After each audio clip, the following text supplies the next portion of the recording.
Roblox Doors is scary, so I'm adding it to Minecraft to try and make it less scary. First we'll add Seek, and I decided to make Seek out of the Warden. After adding a few details, this is what he looked like in Minecraft. He can even emerge from the ground just like he does in the real game, so that's pretty cool, but it's still kinda scary.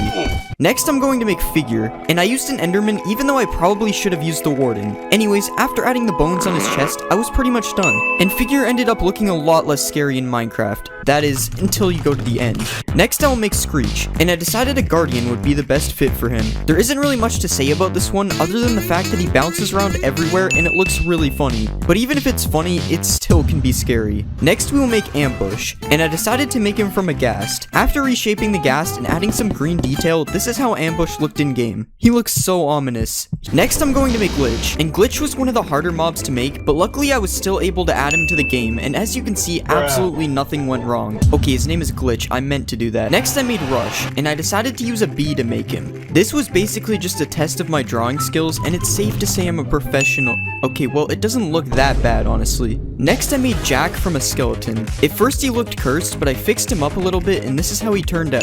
He still looks cursed, but he's cursed in 32x now. Alright, looks aside, at least he can fight. Nope, they're just fighting each other. Next I made Eyes, and I used a bee again because it's from a different video. This one definitely didn't belong in Minecraft. It looked so weird. It literally looked like an army of security drones were chasing me. Next I'm going to make Hulk, and I used an allay to make him. This was probably my best Doors entity I'd made yet, but when I added him to the game, for some reason he still had 2 arms and wings. Eventually I fixed it, and now I had Hulk to be my slave forever. I mean, look guys, he brings me diamonds. Cool. Next I made Timothy. Okay, I didn't actually make Timothy, I just colored a spider. But I know Timothy is really annoying, so I made it so whenever I open a chest, Timothy spawns. I'm just kidding, he was already there. I don't feel like coding that. Next I made Hide, and I know Hide isn't really an entity, so instead I made a closet and the little eye is him. I even put black wool inside the closet and used water to kick myself out to make it more real. Next I made Shadow, and this was the hardest mob to make. It took me 1 single click. He also was not very cool in game, so we'll just pretend this never happened. Next I made Window, and instead of making a mob, I just drew window on glass. So now every single piece of glass I place has window on it.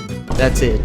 Subscribe to see me make more custom mobs. I added Pokemon to Minecraft. First I made Lugia. Let's remove his legs, and we'll make his body a lot smaller. Now let's give him a neck. Now finally let's add the blue parts on his back, and I think that looks good. Let's see it in game. Whoa, he is really big. Okay, I think he actually looks really good. There is one problem with him though. He literally just doesn't move. It makes him look so menacing when he's flying around though. Let's find Lugia in the nether. Oh, there's one literally right there. This is so weird because normally Lugia would be found in the water. I guess this is a special Lugia then. Let's spawn an army of Lugias. It's hard to spawn them because they're so big. Okay, I think there's a few too many Lugias around here. Let's catch a Lugia and a Pokeball. I don't think it's working. What about a Master Ball? Nope, still won't work. Alright, I'm going to give Lugia a 7 out of 10. He can't move. It's time for the next mob. Next I made Quaxley. Let's move his body. Next let's color him white, and we'll color his beak yellow, and we'll give him some eyes, and I think that looks good. Let's see it in game. Okay, something is wrong with his arms. Okay, that only made the problem worse. Okay, I don't know how to fix this. This is good enough. Alright, his head moves really weird as well. But other than that, I think he looks fine. Okay, I'm lying. It's definitely not fine. Let's spawn a baby Quaxley. Okay, this is even worse. What is wrong with his head? I'm getting rid of this one. Let's see if I can catch Quaxley in a Pokeball. Okay, this joke really isn't funny. Let's spawn a Quaxley army, and let's have them all follow me. I finally have my own duck army. Subscribe to join the duck army. Alright, I'm going to give Quaxley a 5 out of 10. I like him, but he's too broken. It's time for the next mob. Next I made Magikarp. Let's make his body smaller, and we'll color him orange. Now let's color in his fins, and we'll color his back fin white. Now let's give him some eyes, and that looks pretty good. Let's see it in game. Okay, I should probably spawn him in water. Honestly, I'm surprised with how this turned out. He looks really good. Let's spawn a Magikarp army. Is there a baby salmon? No, there isn't. I wonder if these guys will fight an axolotl. No, but the axolotl will fight them. Let's try to grow him into a Gyarados. Okay, this isn't working. I guess Magikarp is boring in Minecraft as well. I almost forgot the Pokeball test. This doesn't even make sense. How am I throwing snowballs in water? Alright, I'm going to give Magikarp an 8 out of 10. He looks good, but he's boring. It's time for the next mob. Next I made Charizard. Let's color his body fully orange, and we'll turn these spikes into his ears. Now let's color his head orange, and we'll make his mouth light red. Now let's give him some teeth, and we'll also add his eyes. Alright, I think that looks pretty good. Let's see it in game. Okay, that actually looks pretty good. Although I have no idea why he has 2 tails. He didn't even have a tail in Blockbench. Also, his neck looks different as well. That's so weird. Let's see if we can catch Charizard in a Pokeball. Alright, it's not working. Charizard is probably more of a Master Ball type anyway. Okay, Charizard is perching. Just imagine he's breathing fire right now. Alright, I'm going going to give Charizard an 8 out of 10. I think he looks pretty good. It's time for the next mob. Next I made Mew. Let's remove the legs and we'll add a head. Now let's color the head and body pink and we'll add his legs. Now let's add his arms and we'll rotate his arms and legs a little bit. And I think that turned out pretty good. Let's see it in game. Okay, that doesn't actually look bad, but the eyes are off center somehow. Out of all the Pokemon I've made, Mew definitely looks the best. The sounds he makes is really weird though. Let's see a baby Mew. Oh my god, it's literally so small. This is probably an accurate size for a bee though. Let's spawn an army of Mews. Okay, the sound has gotten way worse. What if I attack a Mew? Oh god, this is not good. The sound has gotten even worse now. It sounds like a tiny airplane trying to take off. Alright, I give Mew an 8 out of 10. It turned out pretty good. It's time for the next mob. Next I made Charmander. Let's delete his back legs and we'll change his body shape a bit. Now let's make his mouth look open and we'll color the back of his mouth pink. Now let's give him some eyes and we'll give him a couple nostrils as well. Okay, that looks kind of weird. Let's see it in game. Okay, this just doesn't look like Charmander. I think this is the Digimon version, honestly. He looks kind of like the car insurance guy. And of course, the texture is broken in random places. Let's see a baby Charmander. I don't know why I always try to spawn a baby creeper. Let's spawn a Charmander army. Now let's see if Charmander can defeat an enemy Squirtle. Wow, this fight is amazing. Pokeball test. Nope. Let's see the supercharged Charmander. How is he burning? He's literally a fire Pokemon. This is probably the best the charge has looked on any custom creeper. Charmander, use self-destruct. Oh no, he killed the other charged creeper. Wait, that dropped a creeper head though. Alright, I give Charmander a 6 out of 10. He looks kind of strange. It's time for the next mob. Next I made Squirtle. Let's color his head and arm thingies blue,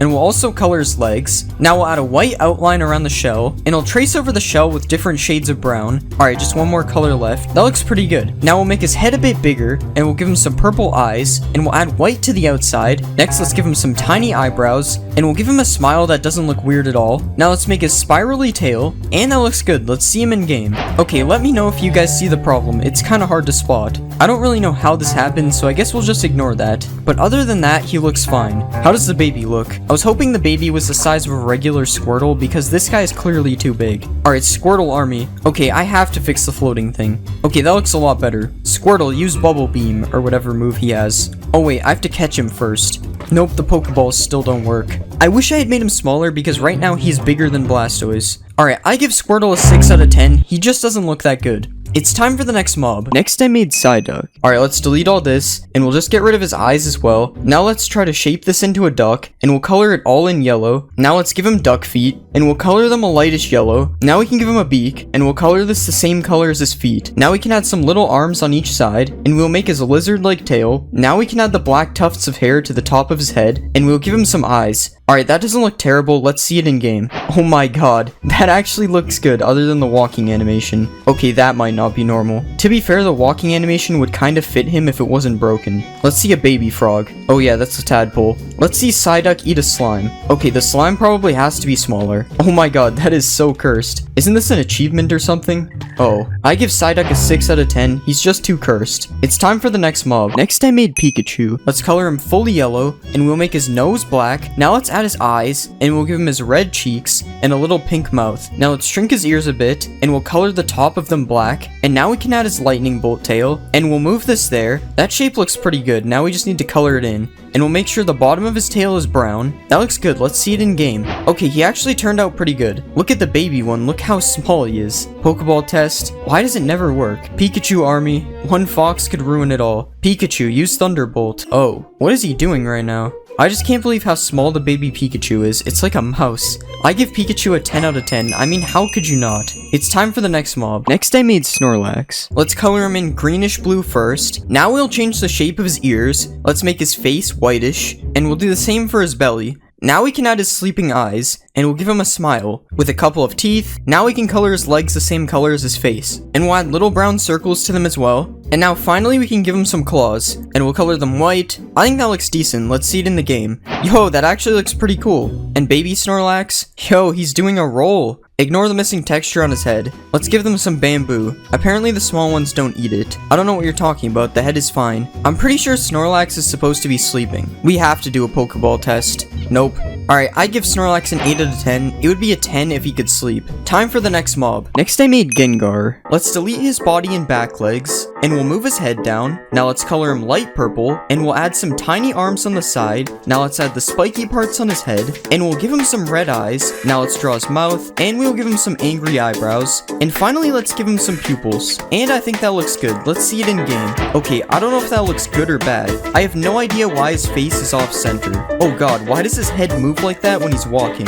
Let's see if Ash can catch Gengar. Okay, I don't think he's interested. Let's see if I can catch Gengar. Nope, it's still not working. Let's spawn an army of Gengars. Okay, now Ash is interested in the Gengars. Let's see a supercharged Gengar. Oh god, they're all on fire. I don't know why I keep doing this. It never works. Let's see if Gengar can kill Ash. Yeah, I don't think that's what happens in the show. Alright, I give Gengar a 6 out of 10. I don't know why his face isn't centered. I'm going to be remaking Minecraft mobs into Steal a Brain Rot. The first mob I'll make is Odin Din Din Dun, and I'm going to use a creaking to make him. First, let's get rid of a few things. Next, I'm going to make his body bigger. Now let's make it round because he's an orange, and I'm going to give him some feet. Now let's change the shape of his arms, and I'll give him a hand on the bottom. Next, I'm going to add the leaf thing on the top of his head, and I think he's looking pretty good. It's time to add color. First, I'm going to color the entire orange. Next, we'll make his arms and legs a bit darker. Now I'm going to color this top part green. Next, let's color in his nose, and I'll give him a mouth. Now let's add his eyes, and we'll color in his shoes. Finally, let's add a bit of detail, and I think this is looking good. Let's see how he looks in game. Here we have an Odin Din Dun in game. The way he walks is so tough. Definitely makes me want to buy him. Why is he jittering like this? Okay, I take it back. Maybe his walk isn't that good. Anyways, that doesn't take away from the fact that he looks really good in game. I mean, this might be one of my best brain rots yet. So let's steal this guy. I don't know where all my brain rots went from last time. It appears somebody stole them. This is Odin Din Dun in the real game. As you can see, he does a ton of damage and knockback because he's super buff. He also has so much health that you would probably never be able to win a fight against him. But that's okay because he is friendly as long as you don't attack him. And he will even pick you up and take you anywhere as long as you remain friendly. I wonder how this seating works. I think this position is a little bit strange. If Odin Din Dun somehow manages to die, he drops a definitely real orange. But don't try killing him with anvils though, because he is immune to anvil damage for some reason. Just seems like something that he'd be able to do. And overall, I think that Odin Din Din Dun turned out really good. So because of this, I am going to give him a 10 out of 10. Next, I will make Pot Hotspot. And I am going to use a skeleton for this one. First, I'm going to rotate his arms. Next, I'm going to give him some feet. And I'll make his head into the shape of a phone. Next, I'll turn his head down a bit. Now let's turn this part into the phone he's holding. And I think that's pretty good. Let's add some color. First, I'll color in the back and sides of the phone. And let's add his screen like this. Now I'm going to color in the rest of his head.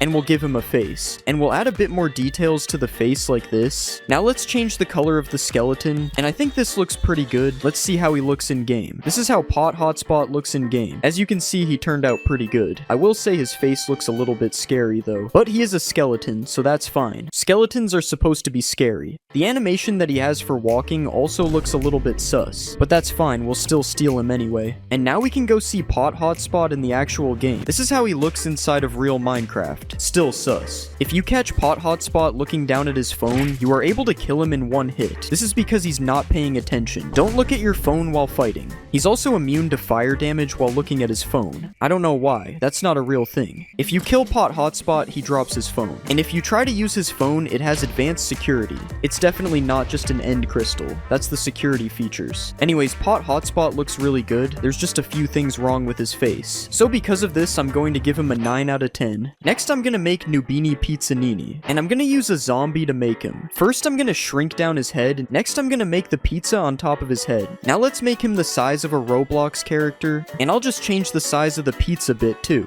Okay, that looks pretty good. It's time to color him in. First, we'll color his head and arms yellow. Now let's color his shirt in light blue. Next, I'm gonna make his pants light green. Now let's color in the crust of his pizza. And we'll add some cheese on the top like this. Now let's add some pepperonis. Next, I'm gonna give him a face. And finally, let's add some details to his shirt. Okay, I think that looks pretty good. It's time to see what he looks like in game. This is Nubini Pizzanini in the game. I don't know why, but he looks a little boring. To be fair, I don't know what I expected. He's basically just a Roblox noob. He does have this pizza on top of his head though. Unfortunately, right-clicking him does not let you eat it. Anyways, it's time to buy a Nubini. I hope we have enough money. Nubini can be kind of expensive. And this is what Nubini looks like in the actual game. As you can see, he looks exactly the same. What isn't the same though is that he is completely invincible to damage. This is to protect noobs. I am still allowed to kill Nubini though. The protection doesn't apply to me. And when I kill Nubini, he drops a pizza made of pumpkins. Definitely not a pumpkin pie. Honestly, Nubini looks pretty boring in the game, and he doesn't have that many features. So because of this, I am going to give him a 6 out of 10. Next, we will make Karker, and I'm going to use a horse for this one. First, I'm going to get rid of all this stuff. Next, let's shape his body into the seat, and we'll add a back part like this. Next, I'm going to make his legs into the shape of chair legs, and I'll add some feet to the front ones. Now let's turn this piece into an arm, and we'll put some fingers here as well. Now let's copy this over to the other side, and I'm going to turn this part into his mouth. Next, we'll use this to give him a nose, and these parts are going to be his eyes. Alright, I think that looks pretty good. It's time to add color. First, let's color his entire body light green, and I'm going to color his lips a bit darker. Next, I'll color in his eyes, and I'm going to add a bit of detail like this. Alright, I think this is looking pretty good. It's time to add him to the game. Here is the chair in the game. I'm not going to bother trying to pronounce his actual name. As you can see, he has a different walking animation than the other brain rots. He has to wobble back and forth when he walks because he's a chair. His back legs definitely should be moving though. I don't know what's wrong with that. Anyways, let's just steal a chair, man. And this is what he looks like in the real game. If you right click on him, you are able to sit down on the chair. But you cannot control where you are going because that's not how chairs work. The chair picks your destination. He also is unable to drown for whatever reason. I feel like if you threw a chair into a lake, it probably wouldn't drown. So this one makes sense. If you kill the chairman, he gives you a wooden plank. This is because chairs can be made of wood. I don't think that this guy is made of wood, but I couldn't really think of a better block to make him drop.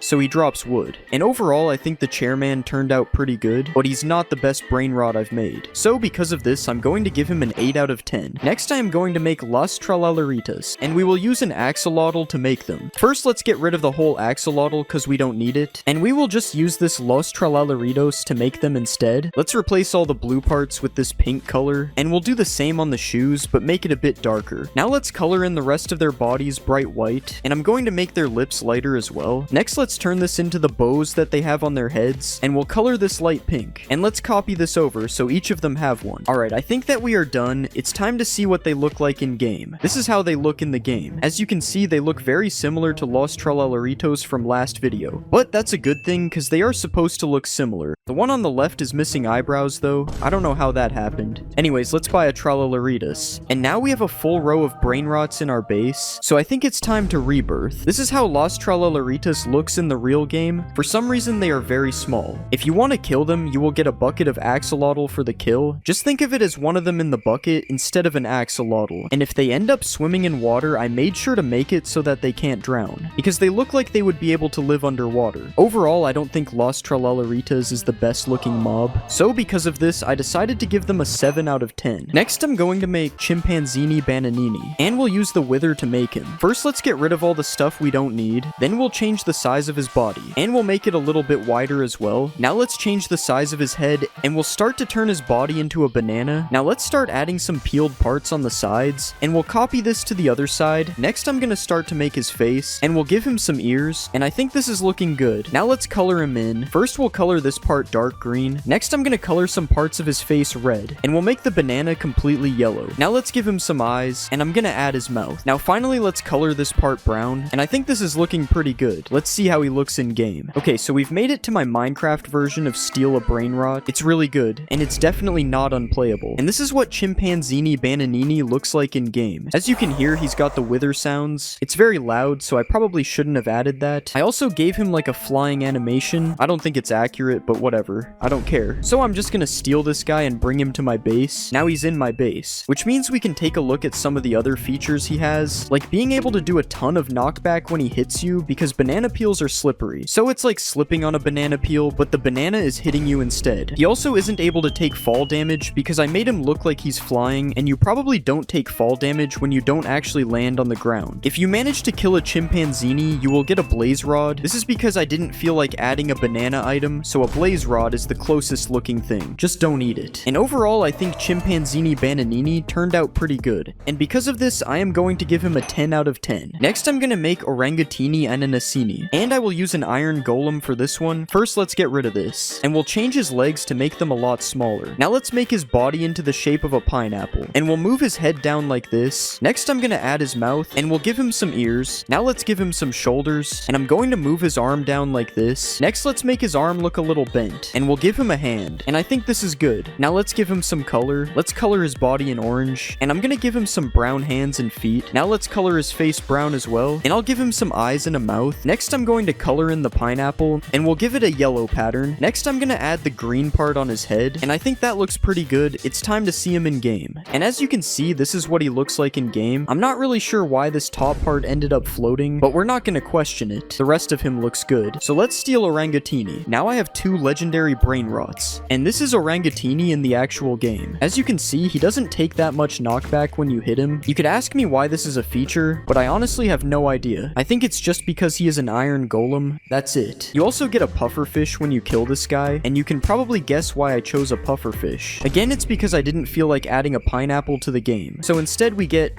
a pineapple with a face. Don't eat it.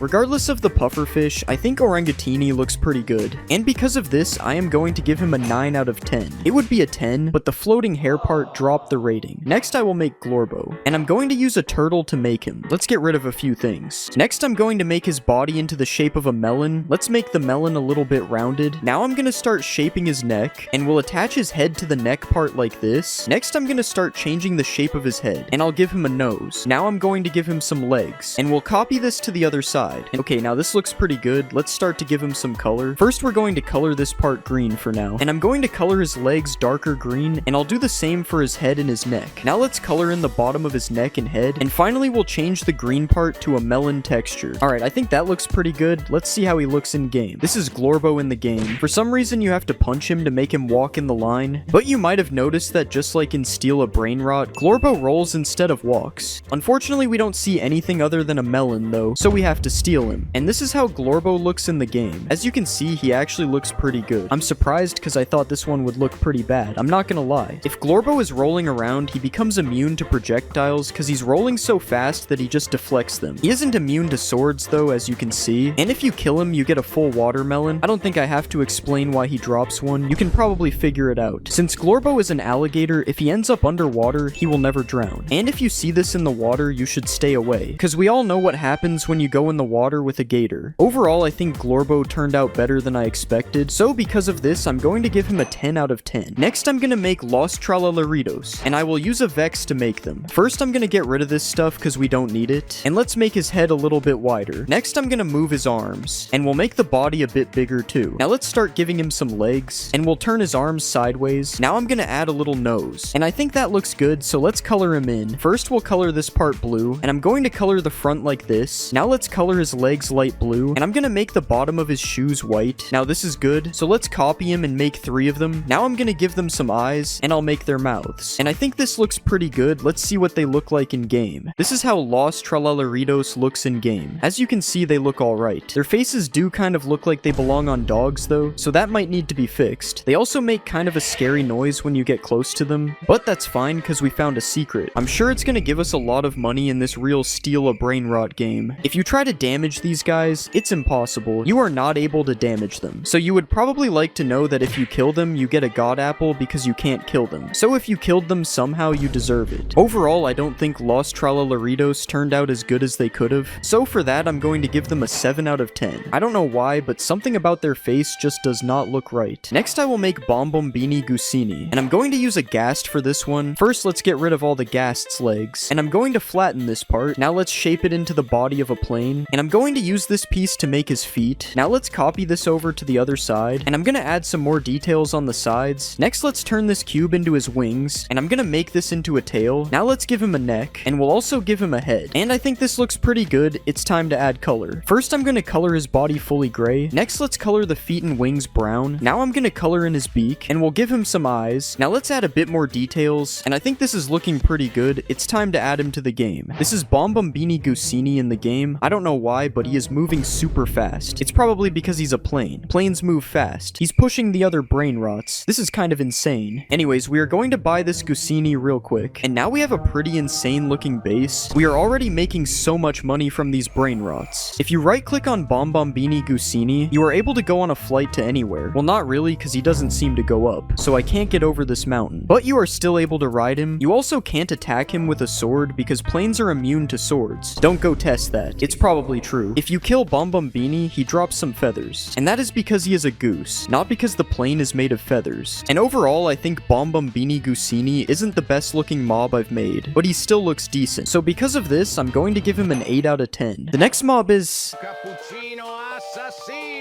and I'm going to use a creeper to make him. First, let's get rid of some of the stuff we don't need. Next, I'm going to shape the body into a coffee cup. I'm going to add a layer on top that will be a lid. Now let's add this straw thing up here. Next, I'm going to change the shape of his legs. Now let's give him some feet. And I'm going to add his arms on the side. Now let's start to give him a sword. And we'll copy this thing over to the other side. Now this looks good. Let's color him in. First, I'm going to color the coffee cup. I'll add some brown parts to the cup as well. Next, I'm going to color in his shoes. And let's color his swords gray. Now I'm going to give him some eyes. And we'll add some eyebrows on top. Now let's add some extra details. I think he looks pretty good. Let's add him to the game. This is how he looks in the game. He actually looks really good. I do think the shaders make him look a little bit worse than he did in Blockbench though. But this is definitely pretty good. Cappuccino Assassino is extremely fast as you can see. And if you couldn't tell, he is really good with the swords. I mean, look at that animation. It's definitely not a really bad animation. It's super cool. If you kill Cappuccino, it takes a while, but when you finally do, he drops a netherite sword. The other sword gets killed as well. And since he's good at using the swords, he's actually able to use them to deflect arrows. He is using them, you just can't see it. But he also has a weakness, and that's fall damage, because if you drop a coffee, it's going to spill. Overall, I think Cappuccino Assassino is a really good mob, and for that, I'm going to give him a 10 out of 10. Next, I'll make...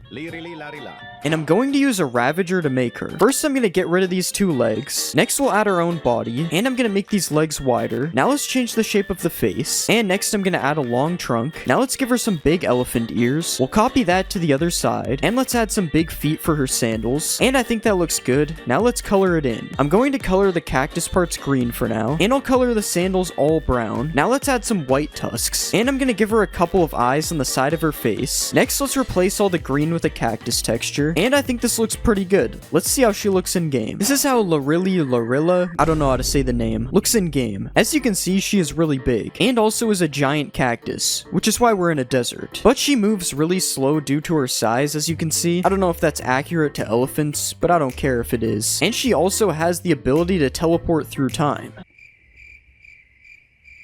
I promise it's true. If you want to ride the cactus elephant, you can, but I'm not really sure what's going on here. This would probably hurt because you're sitting on a giant cactus. Well, inside of one, at least. Larilla is immune to a cactus, as you can see, because she's a cactus, and if you kill her, she'll drop a cactus. You gotta be careful doing it in survival, though, because she does have the same effect as Thorn's armor. Overall, I'm going to give the cactus elephant a 7 out of 10. It's just not a very good looking mob. It's kind of just a giant cactus. The next mob is... ballerina cappuccina. And I'll use a skeleton to make her. First, I'll make her legs a lot smaller, and I'll do the same thing for her body. Now let's move her arms down here as well, and I'll also move down her head. Next, I'm gonna change her head into the shape of a teacup, and let's make the little handle on the side. Now I'm going to add her skirt down here like this, and I think this is good. Let's add some color. First, I'm gonna color the cup like this, and we'll put the same color on her arms and legs. Now let's color her shirt a light pink, and I'm gonna add the coffee to the top of her head with a little swirl like this. Now let's give her a couple of eyes, and I'll draw a mouth down here. Next, I'm gonna add some detail. Okay, I think this is done. Let's see how she looks in game. This is how Ballerina Cappuccina looks in game. I don't know what I was doing making her face. Ignore her face. But other than that, I mean, she looks alright. I will show you something cool though. If you right click her, she can do a dance. It's a very good dance.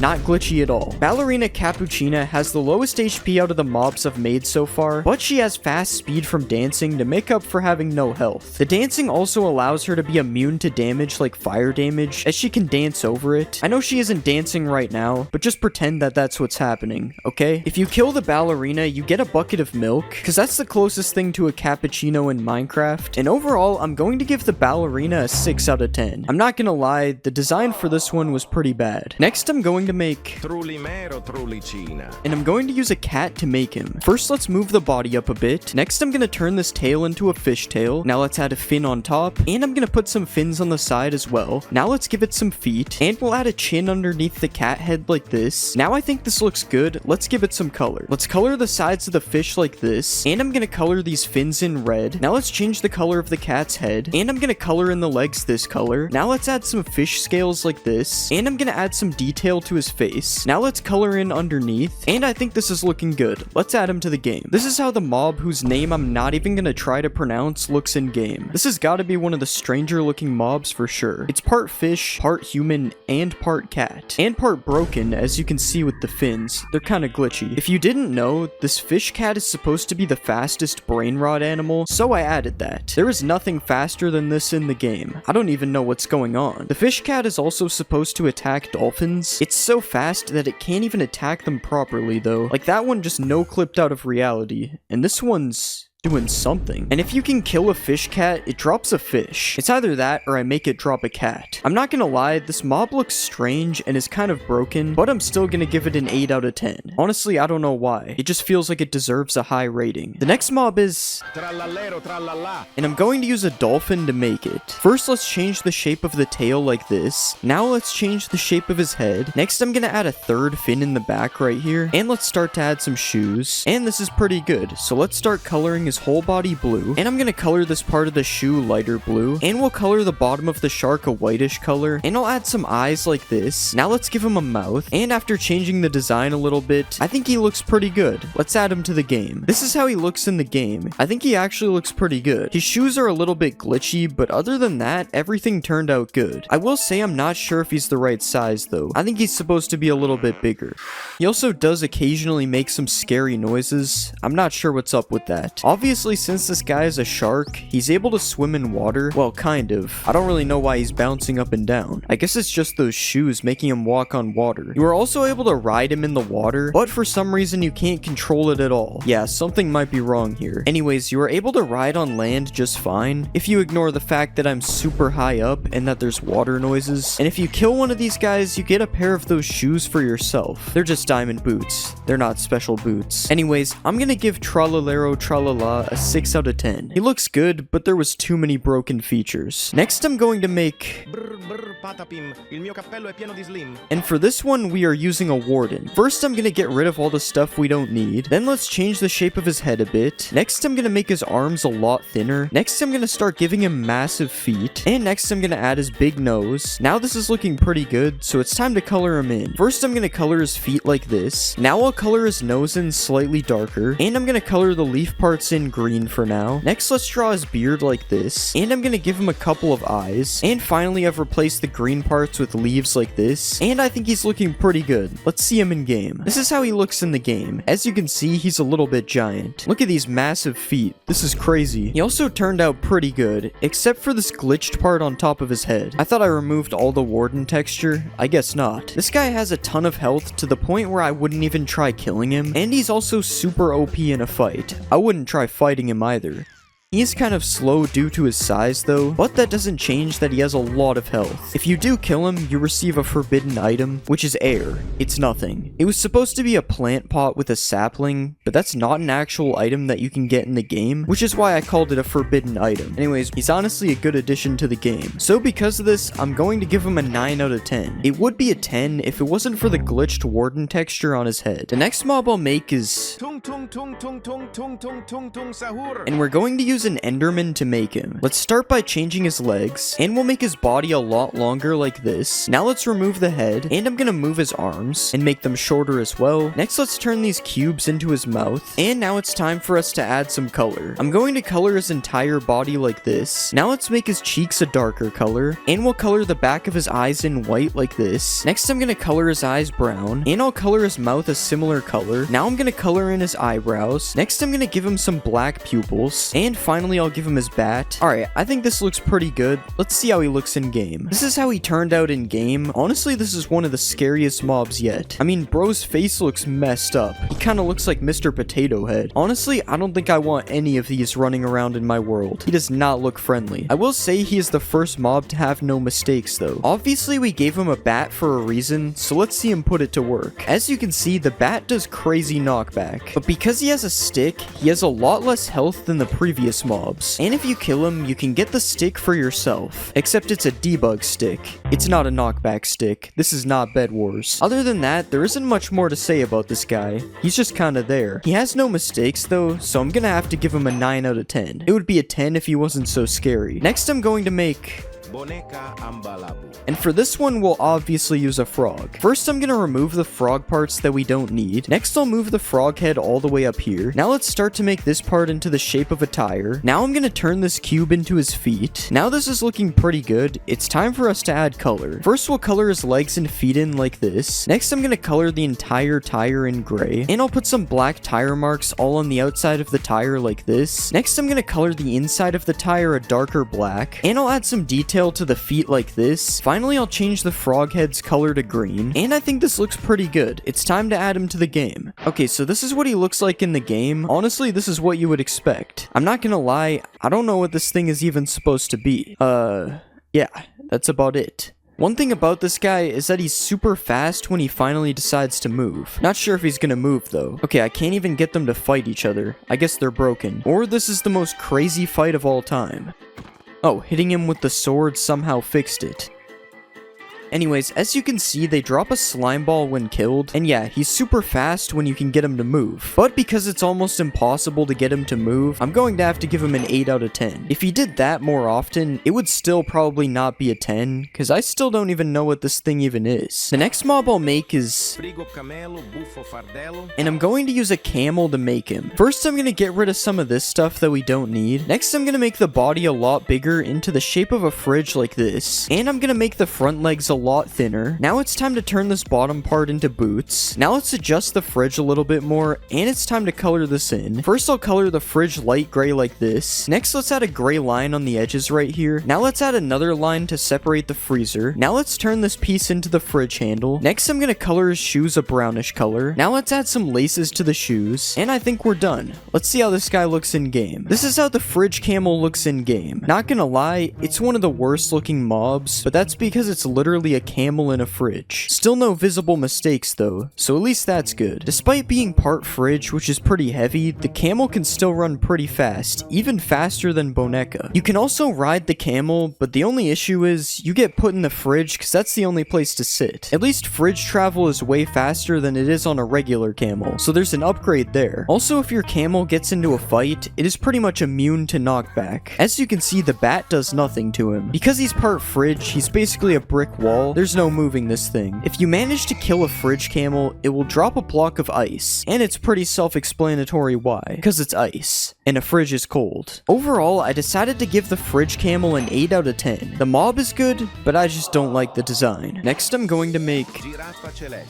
and I'll use a llama to make him, because llamas are kind of close to giraffes. First, let's get rid of these chests, and I'm gonna move the body up like this. Now let's make the neck more giraffe-like, and I'll make his head more like a giraffe too. Next, I'm gonna change the shape of his legs, and I'll make the legs longer as well. Next, I'll add a melon texture to his body like this, and now I'm gonna paint away these extra eyes, and we'll color in the missing parts on his legs. Now it's time to add some giraffe spots all over his body, and I'll start to add some detail to the spots like this, and I think that this is looking good. Let's see how he looks in game. This is how the giraffe looks in game. Yeah, it's definitely a giraffe. I feel like this would actually be a pretty good giraffe design if it wasn't for the giant melon in the middle. I might have made him a little bit big though. I don't think giraffes are this giant. Similar to the last mob, the giraffe is also rideable, although it is a lot slower than the camel is, as you can see. There's also still a seating problem like there was on the fridge as well. The main difference here is that the giraffe can fly though. Yeah, the melon made no sense, so I decided to make it make even less sense. We got flying melon giraffes in 2025. I also couldn't think of a drop for this mob, so once you finally kill it, it drops a totem. Yeah, this is probably the most random mob so far. Flying melon giraffe is honestly a pretty high quality mob though, so for that, I'm gonna give it a 9 out of 10. Honestly, I don't know why. I'm just doing stuff at this point. I'm going to be remaking Minecraft mobs into 99 Nights in the Forest. The first mob I'll make is the ram, and I'm going to use a sheep to make him. First, let's move this out of the way. Next, I'm gonna give him a new body. Now let's start making his arms, and we'll copy this over to the other side. Now let's change the shape of his head, and I'm gonna turn this part into his horns. Now let's copy this horn over to the other side. Alright, I think this is looking good. It's time to add some color. First, I'll color his horns in dark black. Now let's color the entire body this brownish color. Next, I'm gonna make some parts lighter like this. Now let's give him some eyes, and let's add a bit more detail to his arms and his legs. Okay, I think this is looking pretty good. Let's see how he looks in game. This is how the ram looks in the game. I honestly think he turned out super good. I can't really see any mistakes when looking at him. Maybe his horns are a little too thin, and his mouth kind of just turns into a beard. But other than that, I think this is definitely one of the best mobs I've ever made. Just like in the real game, the ram will chase you if you are not near a campfire, and he even charges at you as well. The ram does slightly less damage than the deer, but he still does a lot of damage, so you have to watch out when you're being chased. If you go near a campfire, you can stop the ram from chasing you, but make sure you don't try to fight the ram because he takes no damage from any attacks, just like in the real game. The good news though is that you will never find the ram in the overworld. The ram only spawns in the nether, because the nether is kind of like the volcano biome but in Minecraft. If the ram somehow manages to die, it drops a goat horn, and now that I think of it, I probably should have used a goat to make him instead of a sheep. That probably would have made more sense. Anyways, as I said earlier, I think the ram is one of the best looking mobs I've ever made. So because of this, I'm going to give him a 10 out of 10. Next, I'm going to make a cultist king, and we will use an evoker to make him. First, let's move some of this stuff, and I'm gonna add another side to his coat. Now let's make his legs bigger to match the size of his coat, and I'm gonna do the same for his arms. Next, I'm gonna change the shape of his head, and I'll add his crown on the top. Now let's add these antlers, and I think this is looking pretty good.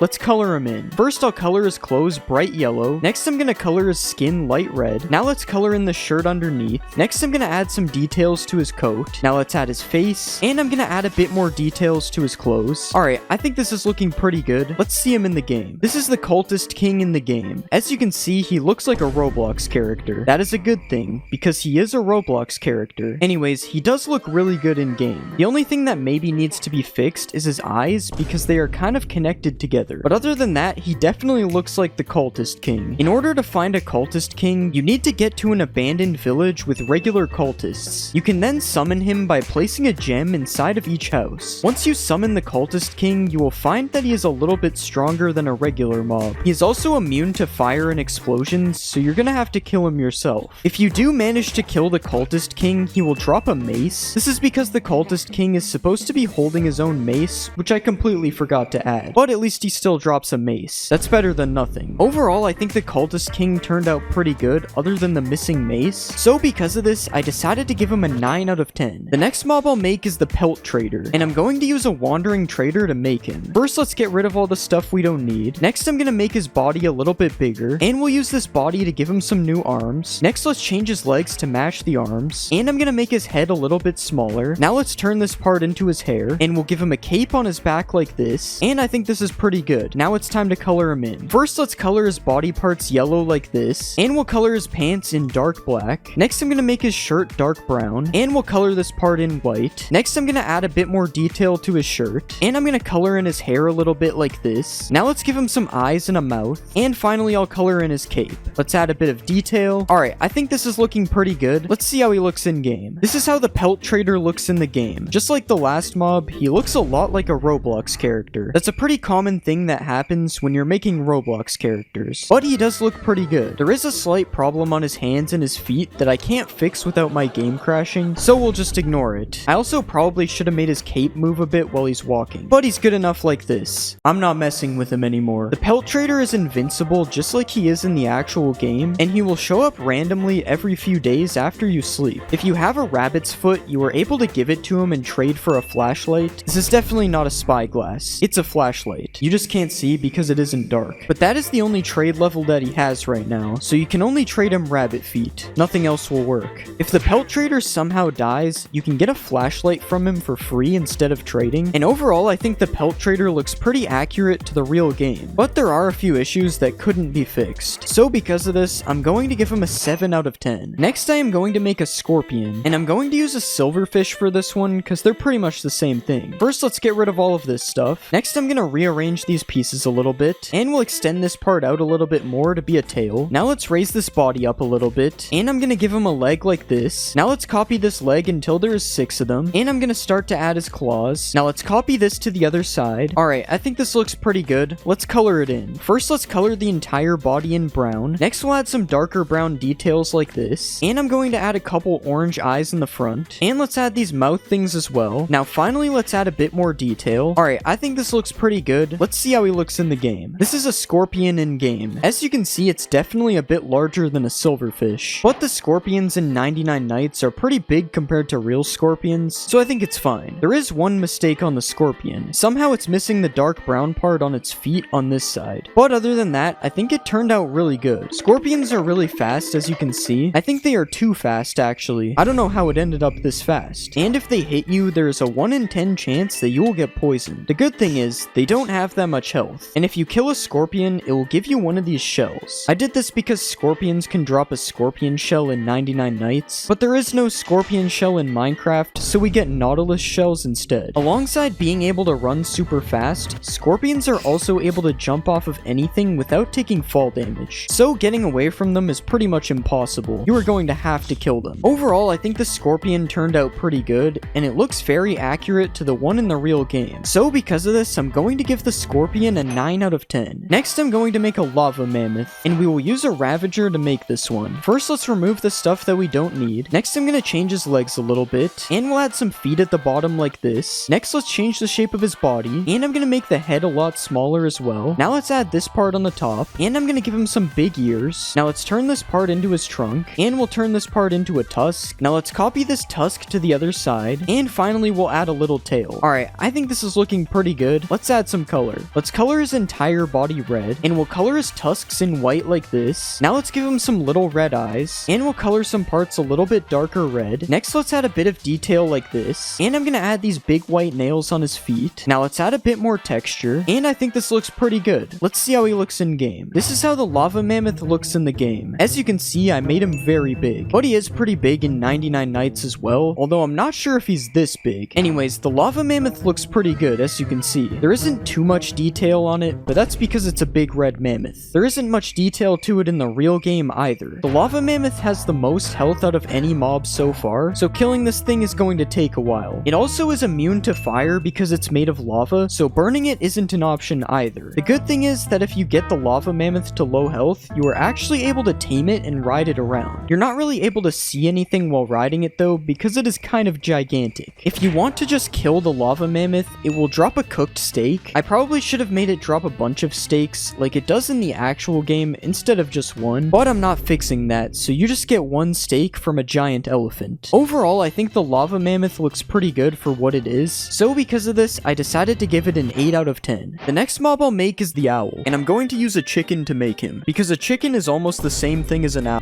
Let's get rid of some of the things we don't need, and I'm gonna move his body up because he needs to be a lot bigger than this. Now let's give him some new legs, and we'll copy this leg over to the other side. Next, I'm gonna give him a new body, and let's change the shape of his head. Next, I'm gonna start to give him some wings, and I'll give him a hand like this, and I think this is looking good. It's time for us to add some color. First, we'll color his body entirely gray. Next, I'm gonna make his legs a little bit darker. Now let's add some dark spots on his feathers, and I'll color his beak orange. Now let's draw his scary mouth, and we'll color in his eyes. Now let's add a bit more detail, and I think this is looking good. Let's see how he looks in game. This is how the owl looks in the game. I won't lie, the face looks kind of messed up. His face still looks creepy, but it definitely doesn't look like an owl. His beak looks kind of like his nose, I'm not gonna lie. But other than that, I think the rest of the owl looks really good. I probably should have made his wings move a bit though. The owl is hostile just like it is in the real game, and if you start moving near it, it will start chasing you. The only way to stop the owl from chasing you is by standing completely still or by standing near a campfire. Also, just like in 99 Nights in the Forest, the owl is completely immune from damage by weapons. Instead, you are going to have to kill the owl using fire, which isn't part of the real game, but he would be too OP if he was unkillable. If you do manage to kill the owl, he has a chance of dropping a feather, but there are some times where you might just get nothing. And overall, I think the owl turned out really good, but there are a few things wrong with him, specifically his face. So because of this, I decided to give the owl an 8 out of 10. Next, I am going to make a cultist, and I'm going to use a villager to make him. First, let's get rid of the stuff we don't need. Next, we're going to give him some Roblox-sized arms, and we'll make his legs bigger to match this size as well. Now let's copy this to the other side, and we're going to make his head a bit smaller. Now let's turn these pieces into his mask, and we're going to add the deer antlers on his head, and let's just copy this over to the other side. Alright, I think this is looking good. It's time to add color. First, we'll color his coat dark gray, and we're going to make his shirt a lighter gray. Next, I'm going to color in his pants, and we'll give him some shoes like this. Next, I'm going to color in his head yellow, and we'll color in his mask like this. Now let's give him some eyes, and we'll color his antlers dark gray. Next, I'm going to add a bit more detail to his coat, and we'll add more detail on the sides. Okay, I think this looks good. Let's see how he looks in game. This is how the cultist looks in the game. As you can see, he looks pretty accurate to the actual game. The mask he's wearing looks a little bit different to the one in the real game, but other than that, he looks pretty much the same, which is good because that's how it's supposed to be. We don't want the mobs to look different than they do in the real game. Cultists can be found in abandoned villages, but if you go near them, they won't attack you unless you attack them. This is because they're usually found in raids, so if they aren't doing a raid, they're just chilling. Unlike actual villagers though, you cannot trade with the cultists. I just want to make that clear. If you do get into a fight with one of them though, they barely do any damage because melee cultists don't do too much damage in the actual game either, and you are also able to kill them with weapons, unlike the owl.